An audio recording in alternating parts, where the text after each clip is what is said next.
Woi, orang-orang Aceh, anak-anak Aceh, jahanam bangsat, anak dajjal kau ya.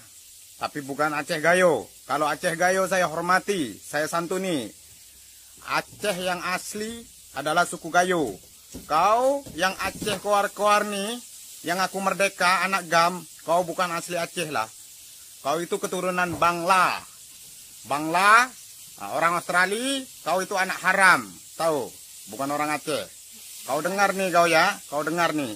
Nah, kalau kau nak jumpa saya, datang dekat Kelang, Padamaran, Jalan Selat-Selatan, Lorong 21. Siapa tak tahu saya? Saya Abang Long dekat sini. Ku pancung, ku minum darah kau kalau kau jumpa dengan saya. Betul? Aceh babi kau ya? Kau tak tahu saya kah?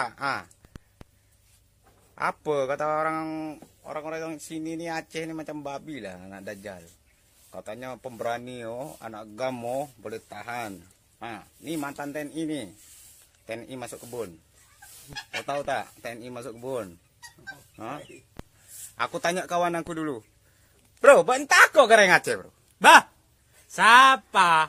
Aceh dan emak. Bener nak? Bro, kakek takut gereng Aceh. Tengok kawan saya nih, Samseng. Aku Abang Long lah di sini. Kau ini orang Aceh. Nih, lancau tahu lancau. Aku minum darah kau. Macam ini. Red label nih, kau tahu? Aku minum darah kau macam red label nih, aku suka. Darah Aceh, babi, sial. Tsunami datang di Aceh sana. Banyak rakyatnya mati semua. TNI datang bagi sumbang. Buat Aceh ya, bukan suku Gayo, suku Aceh yang koar-koar di TikTok. Ini ada lagu buat kamu, dengar ya. Ini cerita tentang anak manusia yang asalnya dari kota Aceh. Ngakunya sih dari Sambi Mekah, tapi kelakuan macam setan. Gak ada otak, gak ada pikiran. Masa susah ngemis-ngemis minta bantu, tapi sekarang keterlaluan. Memang kalian keturunan dajjal.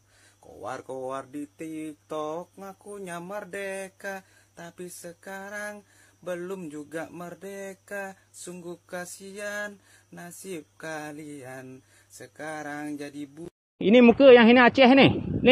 Ni muka kau. Sampai kau tutup dengan kau. Buka. Ni. Saya minta maaf. Ni. Kau minta maaf enggak? Saya minta maaf. Kau minta maaf? Kesalahan saya. Apa salah kau? Karena saya Mengucap apa? ke satu orang tapi Mengucap apa? Kau cakap muka babi itu mah. Ni muka babi kau. kami hargai tempat Aceh mana? Panggil Aceh tu mah. Aceh minta maaf lu, minta maaf lu. saya minta maaf.